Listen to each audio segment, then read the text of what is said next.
Bismillahirrahmanirrahim. Assalamualaikum warahmatullahi wabarakatuh. Takbipun. Saya Priyono, Kepala Pekon Wonodadi, Kecamatan Gadingrejo, Kabupaten Pringsewu, menyampaikan visi Pekon Wonodadi mewujudkan masyarakat Pekon Wonodadi maju, tentram, makmur, sejahtera, dan dinamis, dengan misi memberdayakan potensi masyarakat di dalam pelayanan yang maksimal. Pekon Wonodadi terdiri dari 4 dusun besar, yaitu yang pertama induknya Dusun Wonodadi, Dusun Wonosari, Dusun Wonokrio, dan Dusun Wonokarto. Dan pada tahun 2005, Dusun Wonosari itu dimekarkan dan sekarang sudah menjadi Pekon, dan pada tahun 2012-2013 Dusun Wonokarto sudah kita mekarkan menjadi Pekon.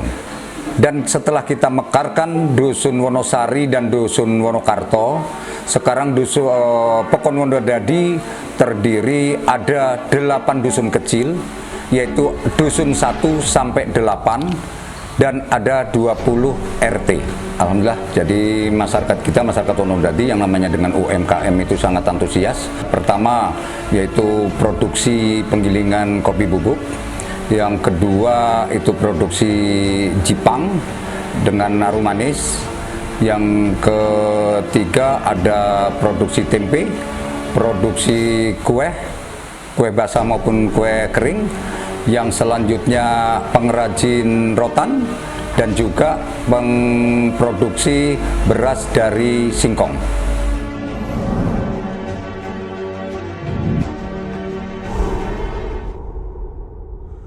Nama saya Kasmin. Dulu awalnya saya bikin kerupuk sebenarnya ya. Tapi karena bikin kerupuk itu terlalu ribet ya, banyak pekerjaan, minimal kita proses sampai 3 hari baru bisa jadi uang. Ada orang bikin jipang seperti ini, kok aku ada minat, jalan jangka waktu 1 tahun lah, aku artinya bisa berhasil. Masarannya ya ke Pringsewu, Demak, ya pelanggan kecil. Kita pertamanya ya lari ke sana, ke Talang Padang, terus ke Gisting, ke Dagung, terus aku ambil alih ke daerah lain. Nah, jadi kita menambah tenaga kerja gitu ya. Nah, terus akhirnya aku lari ke daerah Karang, ke Natar, ke Beranti, Candi Mas, Bandar Jaya, dan Metro, dan sebagainya. Banyak mana yang artinya lebih baik langganan saya gitu. Dulu memang kita pelajari sendiri. Iya, cuman aku ngeliat aja, nggak tanpa belajar sama teman. Aku kok kepingin, karena dulu saya nggak sekolah, kepingin jadi ya wira swasta kecil-kecilan. Nah, kalau dulu itu uang nyari barang, tapi sekarang barang mencari uang. Nama saya Pak Prabowo. Nama usaha saya kalau dulu dikasih nama Barokah, tapi sekitar 5 tahun yang lalu saya ganti nama Kembar Jaya. Di tahun 90-an, 90 itu belajar dengan orang, kemudian 3 tahun kemudian 93-94 kita belajar untuk mandiri.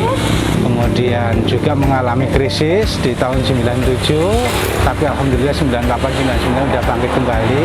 Beberapa tahun kemudian kita juga mencoba untuk mengalihkan anyaman-anyaman, menambahkan anyaman-anyaman dengan anyaman plastik, sintetis, bambu, dengan eceng gondok, batang pisang, dan lain-lainnya. Alhamdulillah semakin dikenal sama orang. Untuk pemasaran, untuk kita prioritaskan itu adalah di tempat kita. Jadi di tempat kita ini kan alhamdulillah di pinggir jalan, strategis, pemasaran utama ada di tempat sini, melalui orang lewat segala macam. Kemudian dari orang-orang seperti mengambil barang untuk dikreditkan, arisan, dan segala macam. Kemudian memang banyak sih orang untuk menyarankan melalui media massa gitu ya, kita buka di internet gitu. Cuma kita belum berani karena untuk menangani pembeli yang datang ke sini langsung kita juga udah kewalahan, udah banyak sekali masuk. Tapi kalau kita melalui online, ditakutkan saya mengecewakan konsumen, terlalu lama untuk menunggu pesan gitu. Nama saya Muhammad Islam Mahdi. Di sini saya sebagai pemilik usaha kecil yang bergerak di bidang clothing. Kita fokus di sablon kaos, kemudian topi, kemudian sejenisnya ya. Yang penting menggunakan dunia sablon manual ataupun digital. Nama usahanya Republic Clothing, berdiri sejak tahun 2016. Awal mulanya itu kami berlima berinisiatif ingin ya membuka usaha, tapi dalam arti yang ada kontinunya. Sampai akhirnya sekarang alhamdulillah sih untuk pemasaran saya sudah keluar sampai Pulau Lampung karena menggunakan penjualan di Shopee, Tokopedia, Bukalapak. Untuk suka dukanya sih dulu kalau untuk dapat orderan satuan, 2, 3 melayani konsumen ini tidak pandang bulu, mau pesan berapapun juga itu untuk kenyamanan konsumen aja. Yang jelas saya di sini berusaha bukan hanya untuk diri saya sendiri, tapi untuk orang lain, dan itu pun saya dasarkan sebagai ibadah saya. Nama saya Irwanto, pekerjaan saya ya pengusaha tempe kecil-kecilan. Asal usul usaha ini ya pertama coba-coba dulu lah, dulu waktu masih bujangan, hingga sampai sekarang alhamdulillah bisa lebih berkembang lagi lah. Kalau untuk pemasaran kami di pasar dan keliling di desa, di kampung. Ya sukanya ya kalau masih rame, lancar. Ya sedihnya ya kalau masih keadaan sepi, nggak pernah habis jualannya, kadang tombok. Nama saya Inggris Lia Septiana. Alhamdulillah saat ini ada usaha home industri Arumanis. Dari awal mula karena dulunya punya produksi Jipang sendiri. Dari Jipang itu kita ada usaha lain, pingin usaha apa lagi gitu. Karena kalau Jipang itu kan kita usahanya dari orang tua gitu. Jadi berpikirlah, akhirnya timbullah Arumanis ini gitu. Ini sudah berjalan alhamdulillah sudah 3 tahun gitu. Kalau untuk pemasaran nggak terlalu jauh sih ya, cuman kalau untuk daerah yang terjauh saya masih di Bandar Jaya sampai ke Metro. Suka dukanya, kalau dukanya yang pertama kalau harga gula naik, karena Arumanis itu bahan pokoknya adalah gula pasir. Terus yang kedua kalau dukanya kayak yang sekarang itu karena masih pandemi, jadi omset memang agak sedikit berkurang. Sukanya alhamdulillah bisa buka lahan pekerjaan untuk orang lain.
Kedepan kami berkeinginan Pekon Wonodadi ini yang mandiri di dalam sektor perekonomian, kesehatan, juga di dalam pendidikan. Alhamdulillah kami saling bahu-membahu dengan masyarakat Wonodadi, memimpikan untuk Pekon Wonodadi ini ke depan lebih maju.